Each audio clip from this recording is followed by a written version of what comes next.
আল্লাহ রসুলের সাহাবী সালমান ফারসি রাদিয়াল্লাহু তাআলা আনহু বলতেছেন, বিশ্বনবী মুহাম্মদ রাসূলুল্লাহ সাল্লাল্লাহু আলাইহি ওয়াসাল্লাম বলেছেন, মানে গতাসালা ইয়াউমাল জুমআতে ওয়া তাহারা বিমা ইসতাতাআ মিন তুহুরিন। রাসূল করিম সাল্লাল্লাহু আলাইহি ওয়াসাল্লাম বলেছেন, যেই ব্যক্তি জুমার দিন উত্তম রূপে গোসল করবে, যেই পরিমাণ পবিত্র হওয়া দরকার সেই পরিমাণ পবিত্রতা অর্জন করবে, যেই পরিমাণ পবিত্র হওয়া তার জন্য সক্ষম ওই পরিমাণ পবিত্রতা অর্জন করবে। এরপরে মানে তোল খুশবু ব্যবহার করে জুমার দিকে আসবে। আসার পরে পালাম ইউফাররিক বাইনা ইসনাইনি, দুইজন ব্যক্তিকে পৃথক করে সেইখানে না বসবে না, সে অন্য জায়গায় বসবে। ফাসল্লি মা কুতিবা লাহু, আল্লাহ পাক যেই পরিমাণ তার ভাগ্যে তার তকদির রেখেছে সে সেই পরিমাণ নামাজ আদায় করবে।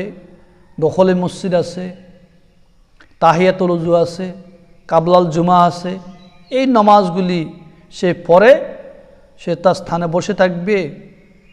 সুম্মা ইজা খরাজাল ইমাম আনসতা, ইমাম যখন খুতবা দেওয়ার জন্য বাইর হবে তো সে চুপ থাকবে, কোনো কথা বলবে না। আমাদের মাঝে এই জিনিসটা আছে, আমরা যখন ইমামে খুতবা দেয়, ইমামে খুতবা শুনি না, খুতবার মাঝে কথা বলি, খুতবার মধ্যখানে কথা বলি, অথবা খুতবা শোনা ওয়াজিব মুসল্লিদের জন্য। ইমাম যখন খুতবা পড়ে চুপ থাকবে, গুফিরা লাহু মা বাইনাহু ওয়া বাইনাল জুমাতি উখরা, বিশ্বনবী মুহাম্মদ সাল্লাল্লাহু আলাইহি ওয়াসাল্লাম বলেন, এই জুমা থেকে দ্বিতীয় জুমা পর্যন্ত আল্লাহ রাব্বুল আলামিন তার সকল গুনাহগুলো ক্ষমা করে দিবেন। আল্লাহু আকবার, আল্লাহু আকবার। জুমার কি ফজিলত! জুমার নামাজ আদায় করলে, জুমার নামাজে যদি আমি আদবের সহিত আসি, জুমার ময়দানে আসার সময় ভালোভাবে গোসল করি, তোল খুশবু ব্যবহার করে আসি, এবং জুমার ময়দানে এসে যদি আমি সুন্দরভাবে আলোচনা শুনি, চুপ থাকি, কোনো কথা না বলি, আর কোনো সামনের কাতারা হোক বা যারা যেখানে বসছে ওইখান থেকে তাকে সরাইয়া যদি না বসি বা অন্য জায়গাতে বসবো, তখন রাসূল করিম সাল্লাল্লাহু আলাইহি ওয়াসাল্লাম বলতেছেন, এই জুমা থেকে দ্বিতীয় জুমা পর্যন্ত আল্লাহ তাআলা তার সকল গুনাহ ক্ষমা করে দিবে। আল্লাহু আকবার। এই হাদিসের মধ্যে ইমাম বুখারী রাহমাতুল্লাহ আলাইহি হাদিসটা আনার উদ্দেশ্য কি, কারণটা কি? ইমাম বুখারীর উদ্দেশ্য হলো তাফরিক বাইনাল ইসনাইনের কে কারাহেত বয়ান করনা।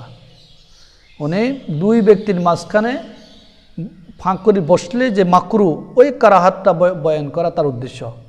অর্থাৎ এগুলোর দ্বারা যেই মসজিদ এসেছে নামাজ পড়ার জন্য, তার ইজ্জত সম্মান নষ্ট হয়, তার আদব নষ্ট হয়, সে মনে কষ্ট যায়। তো মসজিদও কষ্ট দেওয়ার জায়গা নয়, মসজিদ কাউকে কষ্ট দেওয়ার জায়গা নয়, মসজিদ শান্তির জায়গা। মসজিদে এসে বসলে আল্লাহর রহমত নাজিল হয়, আল্লাহর করুণা বর্ষণ হয়। মসজিদে জান্নাতের বাগান। আমরা কিছু মুসল্লি আছি, মসজিদে আসি বসলে আমাদের জীবন চলে যায়, শুধু কীভাবে আমি নামাজ শেষ করে চলে যাব, সে এই কথা বোঝে না যে এই মসজিদে জান্নাতের বাগান। যতক্ষণ পর্যন্ত মসজিদে বসে থাকবো ততক্ষণ পর্যন্ত আমার আমলনামায় নেক লেখা হবে, আমার কোনো গুনাহ হবে না। কোরআন ও হাদিস শুনবো, জিকির ফিকির থাকবো, আল্লাহর জিকিরের মধ্যে লিপ্ত থাকবো, এই জিনিস আমরা কেউ বুঝি না। কিন্তু আমাদের উদ্দেশ্য মাকসাদ হলো কোনোরকম মসজিদে আসলাম, 2 রাকাত নামাজ পড়ি, অতি দ্রুত কীভাবে চলে যাব। অনেকে কাবলাল জুমা পড়ে না, অনেকে বাদাল জুমা পড়ে না, ফরজ 2 রাকাত ইমাম সাহেব পড়াই দেয়, এরপরে সেই চলে যায় না। এগুলো তো উচিত না, এটা নামাজের অসম্মান হয়, মানে মসজিদের অসম্মান, আল্লাহর সাথে প্রতারণা করা।